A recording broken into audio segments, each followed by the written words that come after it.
Since Russia invaded Ukraine, maps of the conflict are everywhere.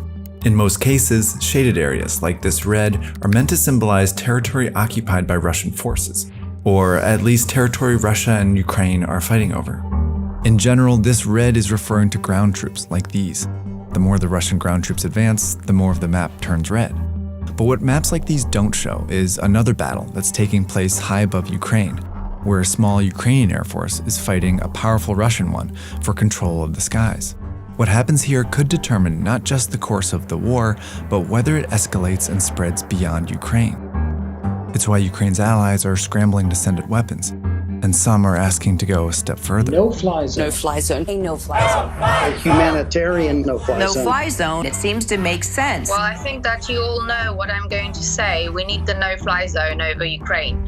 So why are the stakes of this air war so high, and what would a no-fly zone change?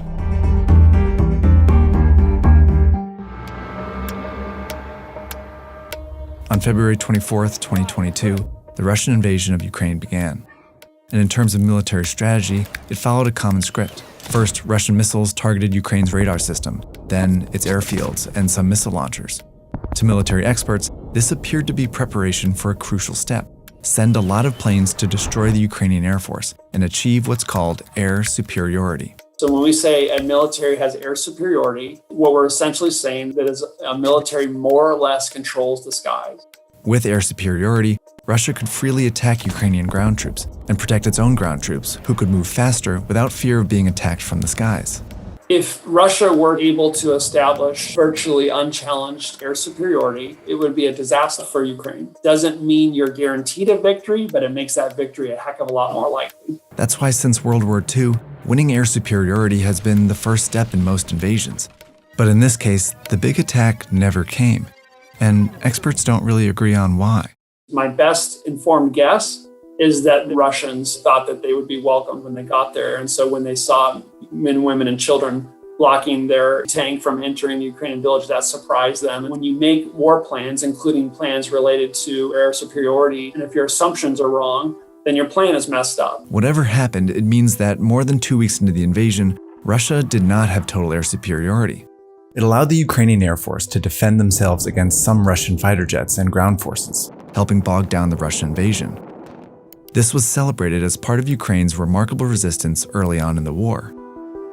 It's a function of both Ukrainian success and also some surprising shortcomings in Russian military capability.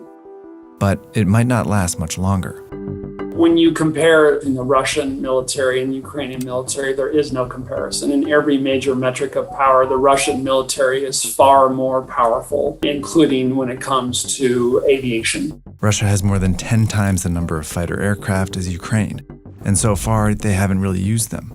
It's possible over the coming days and weeks that Putin and his military leaders decide to make greater use of Russian aircraft. And I think that's already happening. They're entering a new phase where, in my view, they're systematically using air power in part to systematically attack civilians and civilian infrastructure. That means the Russians still could win air superiority, which would help speed up their invasion and likely cause significant civilian casualties.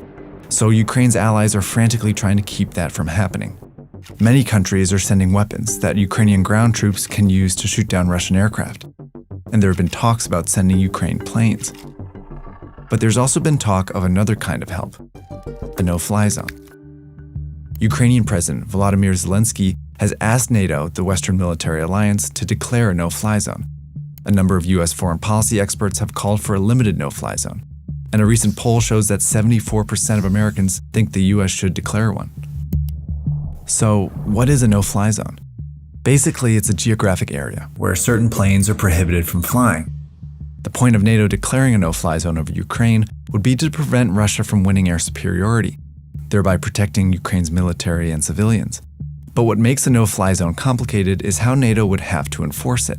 To propose the no-fly zone in Ukraine, if you're going to be serious about it, you have to consider that to enforce it, to make it a real thing, we would actually have to shoot down Russian aircraft. This means NATO would be directly participating in the conflict, escalating the war to involve the US and most of Europe. An establishment of a no-fly zone sooner or later puts us in a high risk of direct combat. And don't for a minute think that you can control how that escalates. Once one aircraft gets shot down, whether it's ours or theirs, all bets are off on what happens next. Russia is a nuclear armed power, and Putin's been making a lot of threats to suggest that he thinks nuclear weapons might be an option.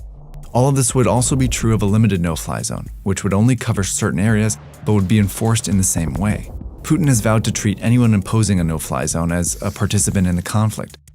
And so far, President Biden and NATO leaders have ruled it out. So for now, even while its allies send weapons, Ukraine will have to do the fighting themselves. Every bone in my body wants to help Ukrainians. They're fighting for all of us, and I weep when I see some of these images. But I think we should do all that we can to help Ukraine while doing also everything we can to avoid direct conflict with Russia.